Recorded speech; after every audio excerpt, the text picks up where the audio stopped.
America అధ్యక్షుడు ఎక్కడికి పోయినా సరే ఎయిర్ ఫోర్స్ 1 అనే విమానం వాడతారు. అది రాకెట్లు ఈవెన్ అణ్వాయుధాలకు కూడా ఏం కాదు, అంత అద్భుతమైనటువంటి విమానం. ఈ మధ్యన ఖతార్కి అమెరికా అధ్యక్షుడు వెళ్ళినప్పుడు ఖతార్ ప్రపంచంలోనే అత్యాధునికమైనటువంటి యుద్ధ విమానం ఇచ్చింది. ఈ 1 కంటే కూడా లగ్జూరియస్, అందులోనే స్విమ్మింగ్ పూల్ దగ్గర నుంచి అన్ని రకాలు ఉంటాయి అన్నమాట.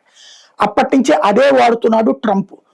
అయితే లేటెస్ట్ గా ట్రంప్ టర్కీకి వెళ్ళాడు ఈ నాటో సదస్సుకి. అక్కడి నుంచి రిటర్న్ వచ్చేటప్పుడు ఆ ఫ్లైట్ వదిలేసి వేరే ఫ్లైట్ ఎక్కువచ్చాడు. ఎందుకని? మళ్ళీ పాత ఎయిర్ ఫోర్స్ 1 ఎక్కువచ్చాడు.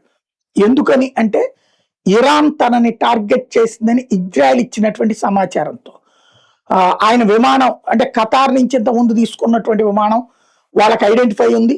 ఖతార్కి సంబంధించి తయారు చేసిన దాంట్లో ఇరాన్కి సంబంధించి కొంతమంది ఇంజనీర్లు కూడా ఉన్నారన్నటువంటిది ఉంది.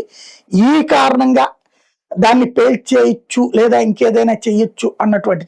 మామూలుగా అమెరికా అన్ని రకాల జాగ్రత్తలు ఉంటుంది, కానీ అమెరికా అధ్యక్షుని ఫణంగా పెట్టేందుకు సిద్ధంగా ఉండదు. దాంతో వాళ్ళ సైనిక నిఘా వర్గాలు ఇచ్చినటువంటి సమాచారంతో ఎయిర్ ఫోర్స్ 1 పాత దాంట్లో మళ్ళీ ఎక్కి వచ్చాడు అనమాట.